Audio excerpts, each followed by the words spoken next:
Now, hitting on some other points here with the Celtics and the Sixers, just a complete mess. I would say Caleb Martin, I haven't even mentioned him this post-game show yet, and we haven't mentioned a ton of the 76ers outside of the beginning. But Caleb Martin, really? Again? Again. Caleb Martin. And this is the second time in a season and a half. Go back to the 23 conference finals. What is going on with the Celtics leaving Caleb Martin wide open? Is Caleb Martin the most disrespected player in the Celtics locker room ever? They left him wide open, including Gabe Vincent, in the 2023 conference finals. And when we get into our film breakdown here tonight, we're going to see once again the Celtics leaving Caleb Martin wide open. Just completely and utterly wide open Caleb Martin was. And I don't know why the Celtics don't respect him. We saw in 2023 what he did to the Celtics. We see any player's ability now. We talked about with the NBA. If you're a non-shooter, there are not too many positions you're going to be able to fill in the NBA. You're just not. You're going to have to do something else spectacularly to stay on the floor if you cannot shoot.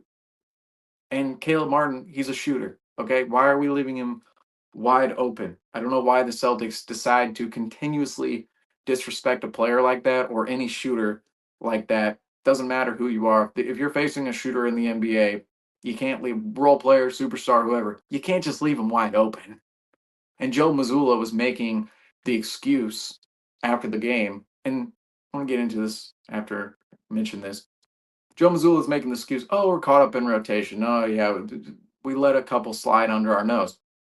That's not what was happening.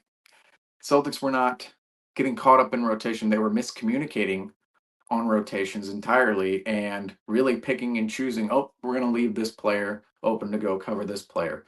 Oh, we're going to leave Caleb Martin. We're going to go double either Maxey or Martin and leave one of them wide open or leave another player wide open. And the Celtics, that's not what they can be doing right now in this portion of the season, because I want to touch on this real quick.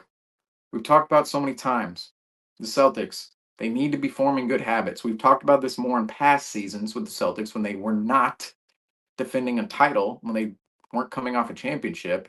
Celtics need to be building good habits. A lot of people give the Celtics right now this leeway because of their championship pedigree from last year. We look at the Celtics and go, we know their ability, we know what they can do. They're going to be able to do this in April. They're going to be able to do this in May. Yet, right now, the Celtics are continuously building bad habits, and it's coming on the defensive side of the floor and on the offensive side of the floor, but particularly defensively right now is what I'm most concerned about, because the Celtics have always prided themselves on being this stout, physical, tall, lengthy defensive team. And some of those attributes are still true about the Celtics. However, they're not bringing their physicality, and they're really not building good habits on the defensive end of the floor in terms of communication, their defensive stance, their defensive positioning. These players, I understand how good they can be, okay? Derek White, Drew Holiday didn't play in this game, but I'm going to mention him. Kristaps Porzingis, Tatum, Brown, Pritchard, even Sam Hauser. We've touched on him in the past. Oh, this this guy, Sam Hauser, he is becoming a little bit better on the defensive end of the floor in terms of particularly his defensive mechanics. Yet, right now, these little things, right? The little thing the Celtics have always prided themselves on are falling by the wayside. They're not doing them at this particular moment in time. And it's showing in a game like this where you allow 36 points in the second quarter, 36 points in the fourth quarter. But the most frustrating thing is the Celtics allow 16 points in the third quarter. And you see, yes, they can do it. The Celtics can do it in certain portions of the game. But they need to be doing it throughout the entirety of the game, all 48 minutes. And that's what the Celtics are not really hitting at right now. I'm kind of dancing around the bush here. I do want to mention Joe Mazzulla real quick before we get into film breakdown, because we're going to get into film breakdown in a second here.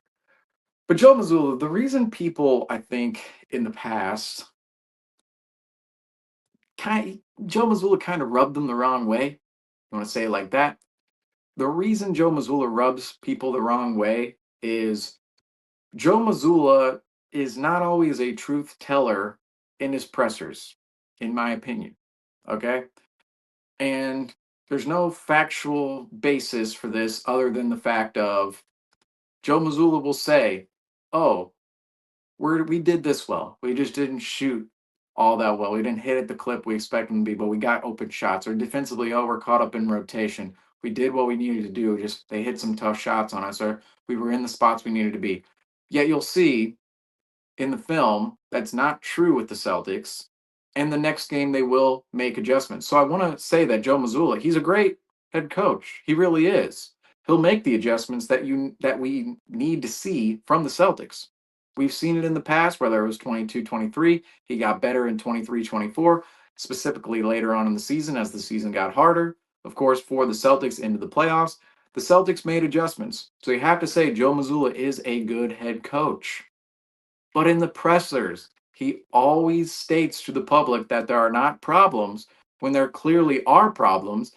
And he's doing an okay job at hiding and not publicly stating things out to the public that we saw in the past from guys like Ime Udoka. The one season Ime Udoka was in Boston, he would thrash our team, the Celtics, in the media. He would thrash them, and that was part of his coaching mechanism. It was a mechanism of coaching for him, calling guys out in the media, calling them out publicly, and then going and making that into a motivational component for the team to go out and execute the next game.